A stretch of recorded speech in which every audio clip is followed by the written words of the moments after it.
ಹರೀಶ್ ರಾಣಾ ಎಂಬುವವರ ಪ್ರಕರಣದಲ್ಲಿ ಜೀವನಾಧಾರ ವ್ಯವಸ್ಥೆ ತೆರವುಗೊಳಿಸಿ ಕಾನೂನಾತ್ಮಕ ದಯಾಮರಣಕ್ಕೆ ಅವಕಾಶ ನೀಡುವ ಮೂಲಕ ಸುಪ್ರೀಂ ಕೋರ್ಟ್ ಐತಿಹಾಸಿಕ ತೀರ್ಪು ನೀಡಿದ್ದು, ದೇಶದ ಮೊದಲ ಪ್ರಕರಣವೆನ್ನಲಾದ ಈ ತೀರ್ಪಿನ ಮೂಲಕ ದಯಾಮರಣದ ಕಾನೂನು ಜಾರಿಗೊಳಿಸಿದ ಗೌರವಾನ್ವಿತ ನ್ಯಾಯಾಧೀಶರಿಗೆ ದಯಾಮರಣ ಹೋರಾಟಗಾರ್ತಿ ಕರಿಬಸಮ್ಮ ಅಭಿನಂದನೆ ಸಲ್ಲಿಸಿದರು. ಸುದ್ದಿಗೋಷ್ಠಿಯಲ್ಲಿ ಮಾತನಾಡಿದ ಅವರು, ಕೇಂದ್ರ ಸರ್ಕಾರಕ್ಕೆ ದಯಾಮರಣದ ಕುರಿತು ಸಮಗ್ರ ಕಾನೂನು ರೂಪಿಸುವಂತೆ ಸುಪ್ರೀಂ ಕೋರ್ಟ್ ಆದೇಶಿಸಿರುವುದರಿಂದ ನಾನು ಏಪ್ರಿಲ್ 22, 2026ರಿಂದ ಉಪವಾಸ ಸತ್ಯಾಗ್ರಹ ಆರಂಭಿಸುವ ನಿರ್ಧಾರವನ್ನು ಹಿಂಪಡೆಯುತ್ತಿದ್ದೇನೆ ಎಂದರು. ದಯಾಮರಣದ ಪ್ರಕ್ರಿಯೆಗಳು ಸರ್ಕಾರಿ ಆಸ್ಪತ್ರೆಗಳಲ್ಲೇ ನಡೆಯಬೇಕು. ಈ ಕಾನೂನು ಕೇವಲ ಶ್ರೀಮಂತರಿಗೆ ಸೀಮಿತವಾಗದೆ ಸಾಮಾನ್ಯ ಜನರಿಗೂ ಸಿಗಬೇಕು. ಜನರು ಕೋರ್ಟ್ಗೆ ಅಲಿಯಬಾರದು. ಪ್ರತಿ ಸರ್ಕಾರಿ ಆಸ್ಪತ್ರೆಯಲ್ಲೂ ದಯಾಮರಣ ಘಟಕ ಎಂಬ ನಾಮಫಲಕ ಇರಬೇಕು. ಜೊತೆಗೆ ಅಲ್ಲಿ ಒಂದು ಬೆಂಚ್ ಕೋರ್ಟ್ ಸ್ಥಾಪಿಸಿ ಅದರಲ್ಲಿ ನಿವೃತ್ತ ನ್ಯಾಯಾಧೀಶರು, ವಕೀಲರು, ಪೊಲೀಸ್ ಅಧಿಕಾರಿಗಳು ಹಾಗೂ ಸಮಾಜ ಸೇವಕರಿರಬೇಕು. ಅಲ್ಲಿ ದಯಾಮರಣ ಬಯಸುವವರಿಗೆ ಹಾಗೂ ಅವರ ಕುಟುಂಬದವರಿಗೆ ಕಾನೂನಿನ ಸಂಪೂರ್ಣ ಮಾಹಿತಿ ಸಿಗುವಂತಿರಬೇಕು ಎಂದರು. ಸುದ್ದಿಗೋಷ್ಠಿಯಲ್ಲಿ ವಿಜಯ್ ಕುಮಾರಿ, ಶಹನಾಜ್, ರೇಖಾ, ಮುತ್ತಮ್ಮ, ವೆಂಕಟೇಶ್ ಇದ್ದರು. ಉಪವಾಸ ಸತ್ಯಾಗ್ರಹವನ್ನು ಮಾಡಬೇಕು ಅಂತ ಹೇಳಿ ಹೋದ ಸರಿ ಮೀಟಿಂಗ್ನಲ್ಲಿ ಹೇಳಿದ್ದೆ. ಆದರೆ ಈಗ ನಿಮಗೆಲ್ಲರಿಗೂ ಗೊತ್ತಿದೆ, ನಾನೇನು ಹೆಚ್ಚಿಗೆ ಹೇಳಬೇಕಾಗಿಲ್ಲ.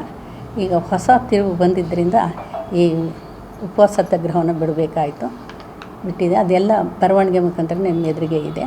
ದಯಾಮರಣ ಪ್ರಕ್ರಿಯೆಗಳು ನಮ್ಮ ದೇಶದಲ್ಲಿರ್ತಕ್ಕಂಥ ಎಲ್ಲ ಸರ್ಕಾರಿ ಆಸ್ಪತ್ರೆಗಳಲ್ಲಿ ಕೂಡ ಇದು ನಡೆಯಬೇಕು.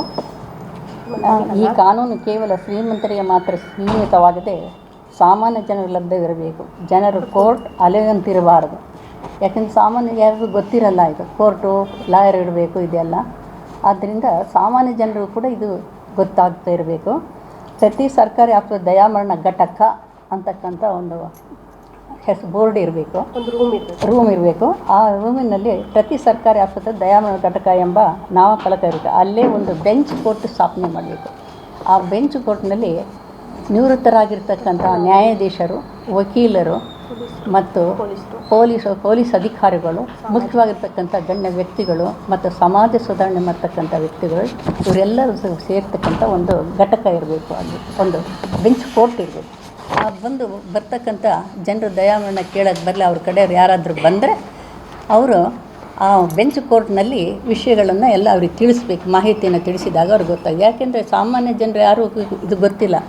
ಎಲ್ಲರೂ ಕೋರ್ಟ್ಗೆ ಹೋಗೋಕ್ಕಾಗಲ್ಲ, ಆ ಕೋರ್ಟ್ಗೆ ಹೋಗಿ ಅಲಿಯೋಕ್ಕೂ ಆಗಲ್ಲ. ಕೋರ್ಟ್ ಅಂದರೆ ಏನು ಅನ್ನೋದೇ ಎಷ್ಟು ಜನ ಗೊತ್ತಿಲ್ಲ. ನಮ್ಮ ದೇಶ ಹಳ್ಳಿಗಳ ದೇಶದಲ್ಲಿರ್ತಕ್ಕಂಥ ಜನರಿಗೆ ಇದು ಗೊತ್ತಿಲ್ಲ. ಎಲ್ಲ ಹೈ ಲೆವೆಲ್ನಲ್ಲೇ ನಾವು ನೋಡಬಾರ್ದು, ಒಂದು ಅಲೆದಾಡಬಾರ್ದು ಕೋರ್ಟು, ಕಚೇರಿ, ಲಾಯರ್ ಅಂತ ಹೇಳಿ. ಆ ಒಂದು ದೇಶಕ್ಕಿಂತ ಒಂದು ಬೆಂಚ್ ಕೋರ್ಟ್ ಅನ್ನೋದು ಆಯಾ ಆಸ್ಪತ್ರೆಗಳಲ್ಲೇ ಮಾಡಬೇಕು. ನನಗೀಗ 85 ವರ್ಷ. ಇನ್ನೊಂದು 2 ತಿಂಗಳು ಹೋದರೆ 86ರಲ್ಲಿ ಬೀಳುತ್ತೆ. 86ರಲ್ಲಿ ಬೀಳುತ್ತೆ, 87ರಲ್ಲಿ ಆಗುತ್ತೆ. ನನಗೆ ತುಂಬ ಯಾತನೆ, ನೋವು ಇದೆ. ನಾನು ಹೋರಾಟ ಮಾಡುವಾಗ ಬರೀ ಸ್ಲಿಪ್ ಡಿಸ್ಕ್ ಮಾತ್ರ ಇತ್ತು.